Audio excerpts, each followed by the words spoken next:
Mic check, it's time for In the Trenches. Bucs battles, tales from the benches. No fluff, straight edge defenses. Buccaneer talk, breaking down the fences. Hello everybody, welcome back to In the Trenches. My name is Ian Beckles, and we're going to go over that game yesterday here in a little bit. First, let me show some love to Manny and Gordon. I've alluded to this on a previous podcast that you're going to hear some details about how Dignitary is going to go get their money from Creative Loafing, and Manny and Gordon is going to help us out. So when Dignitary needs help, they go to Manny and Gordon. So if you need some help, fightnegligence.com. That's my guy, Jack Gordon, all right? Now, let's get to that football game. The Buccaneers, it's Victory Monday, first of all, congratulations. Buccaneers win 26-20. One of the prettiest thing I've seen. Overtime win against Carolina.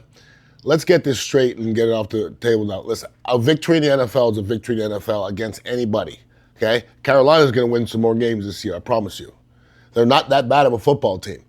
And I understand about their record, but you have to understand how Dave Canales, just like when the Buccaneers started off with a new coach, okay, and he had a lot less to work with, Canales is building a culture, okay? It doesn't just happen overnight. But this Carolina team, they're out there fighting. I don't think they're that talented of a football team, but they're fighting, and that's half the battle. And one thing I know, they're not laying down. They won 2 out of the last 3 games, and they're all close games. And Canales has them on the right track. Everybody wants to make Bryce Young the next Joe Montana. Everybody take it easy. He played just a little bit below average. He wasn't that great. Like if Patrick Mahomes played like that, would you say, oh my God, Patrick Mahomes played well? Just because he didn't suck, everybody's making it like this guy played great. I didn't think he played that great, but then neither did Baker. So the Buccaneers get back to 6-6. That makes them tied with Atlanta, who's also 6-6. But if you had to bet your house right now on either the Buccaneers or the Atlanta Falcons, who would you bet them on? I'm gonna tell you who I'll bet my house on. It's the Bucs. The Falcons suck. They're not a good football team. Period. It's been a while since the Falcons have played some good football.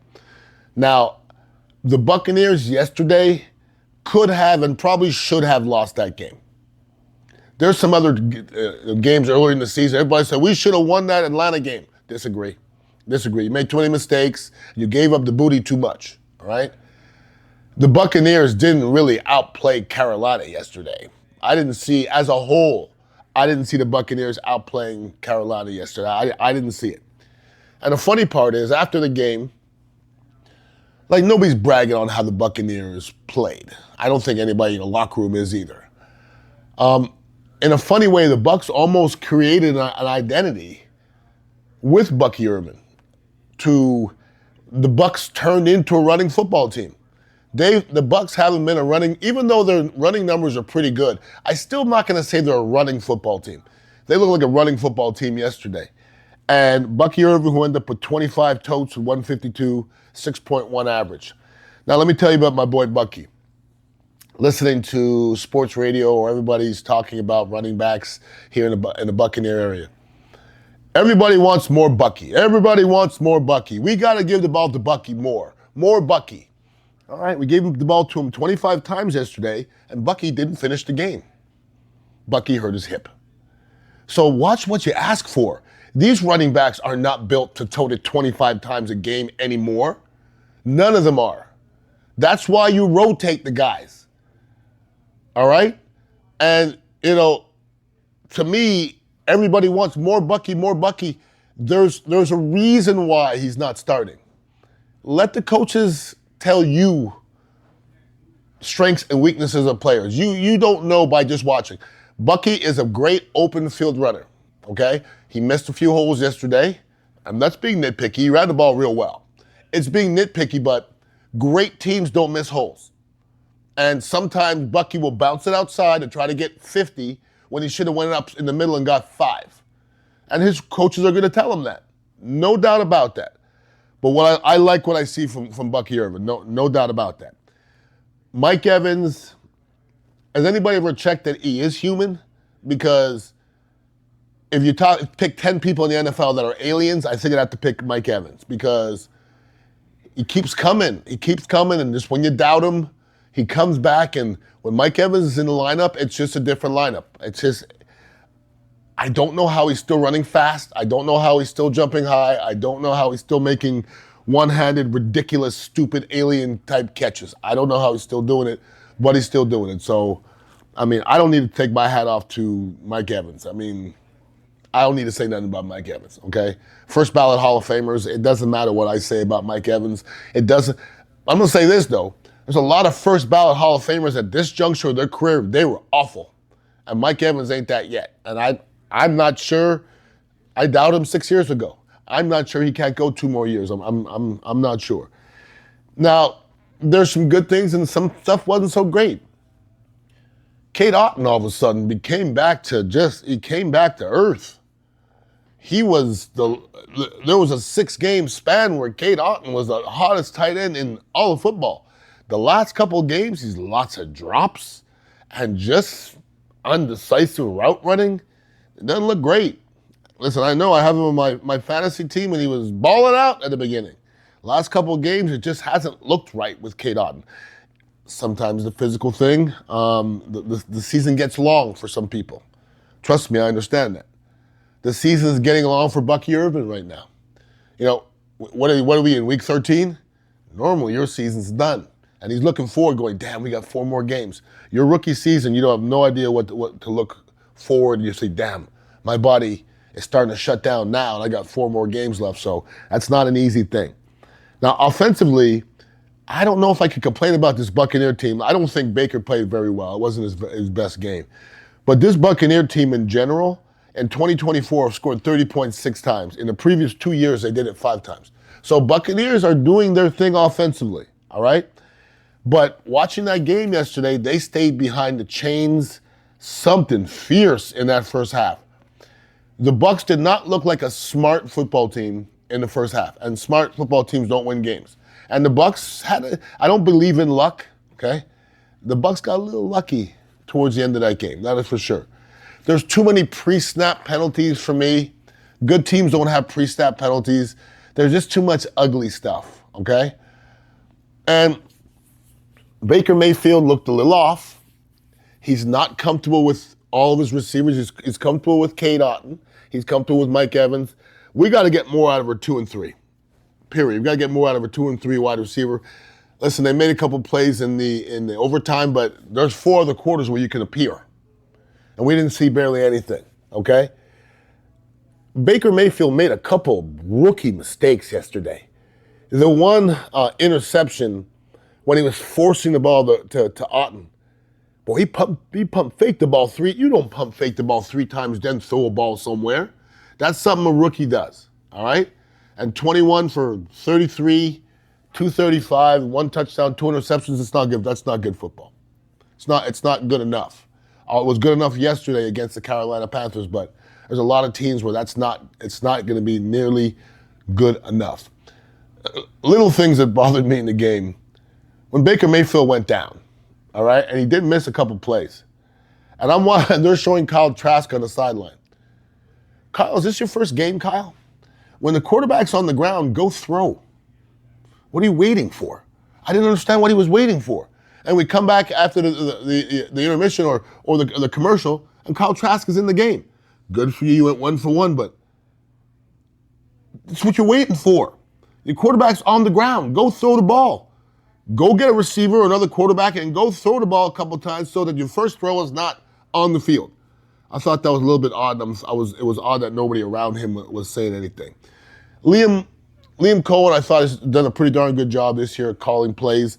There's a couple plays that irked me for sure. 3rd and 1 when Baker came back in the game and we won play action and we throw an interception.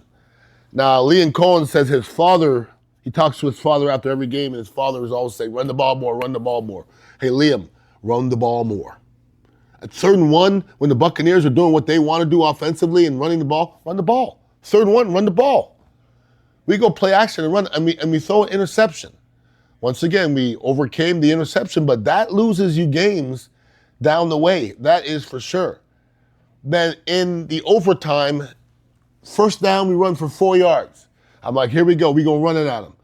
on the second down, on 2nd and 6, they come out and empty, 5 wide, and they get sacked. And I was like, why are we doing this?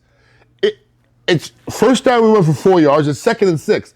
Come out under the snap and at least have a threat to run the football. And they didn't have that. So I didn't like that too much. I'm not really a guy who nitpicks about play calls. I don't like that because I'm not going over the whole game plan, but that's a mentality. And I think that when Liam Cohn even watches a film, he's going to go, guys, I should have ran the ball here. Because I think that's what they should have done ultimately. But ultimately, I guess you can't really complain a whole lot about offensively. You can complain about how Baker played. We ran the ball efficiently. Receivers, we need more from 2 and 3, and our tight ends need to show up. Now, defensively, if you say, are the Bucs good offensively? I say, yeah, the Bucs are a pretty good offensive team. I could say that, okay? Baker Mayfield didn't play well, but he's still a dog, okay? He plays like a dog all the time, and I enjoy that. I don't think our defense is very good. I just don't. I don't remember last time our defense shut somebody down, you know? It just seems like we're giving it up too much. And I guess Anthony Nelson makes a great play. It's a great play. You don't always make those plays. And they were just driving it down the field. Honest, you don't always make those plays. You got a little lucky as well because, the Thielen touchdown I thought was a touchdown. And how much money goes through the NFL? How much money does it take to have another camera going the other way?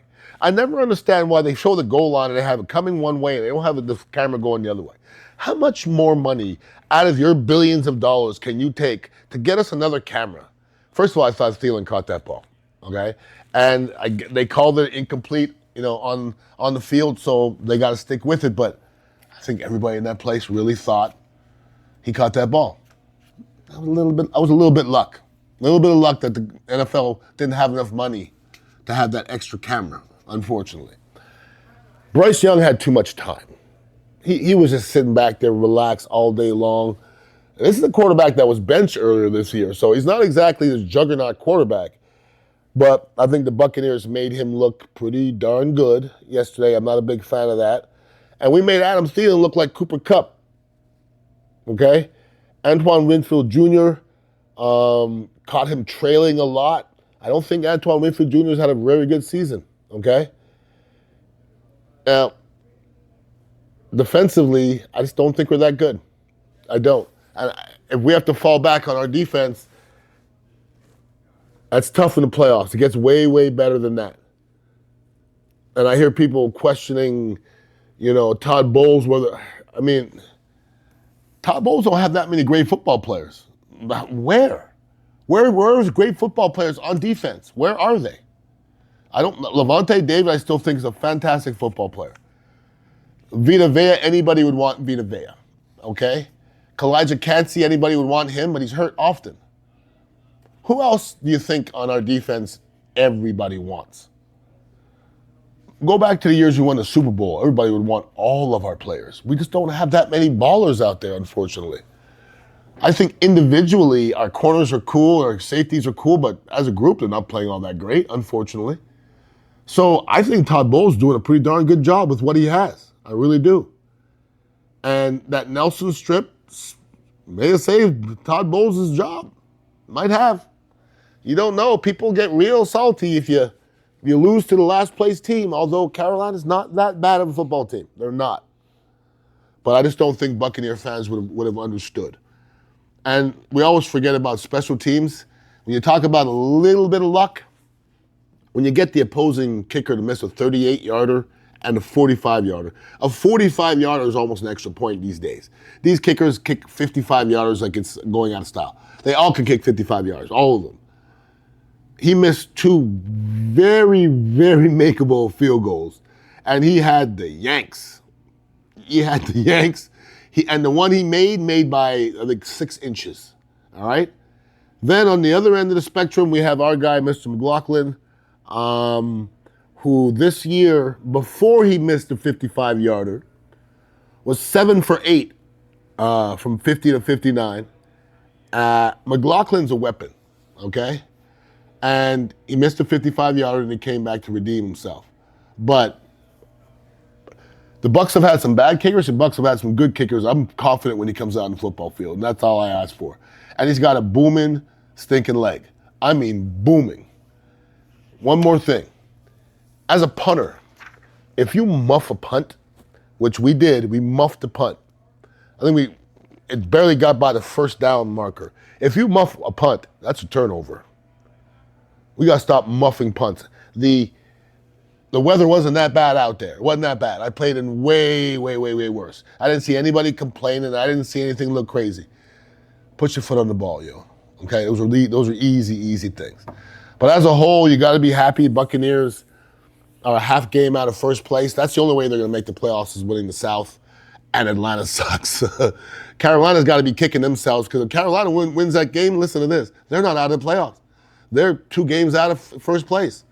But now they got to watch that film and, think of what could have been and got to watch the Buccaneers, walk off their field victorious and their season's pretty much over.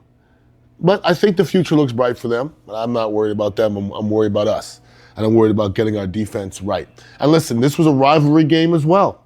The Panthers are a rivalry game. We watched this weekend. We watched Ohio State catch it with Michigan. I told everybody it's still Michigan. The Auburn-Alabama game. And then there was an Indiana-Purdue game, and Purdue caught it. 66-0. Anyways, my 11-1 Hoosiers, one love to them. So they're going to be in the dance. And we'll see how they do. You never know. I'm excited. But our Buccaneers are in a good spot. The rest of their schedule, very winnable. Way better than everybody else's schedule. But you got to take care of your own business.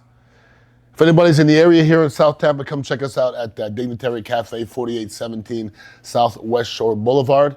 And like I always say, go and support your small businesses out there. And Creative Loafing, we're coming after you. Don't forget that. Everybody have a wonderful week and please be safe. Go Bucs. Peace out. Some law firms, they try to sell you on how big they are. But wouldn't you prefer to know how qualified and experienced and credentialed their lawyers are? Call Manny and Gordon or visit us at fightnegligence.com.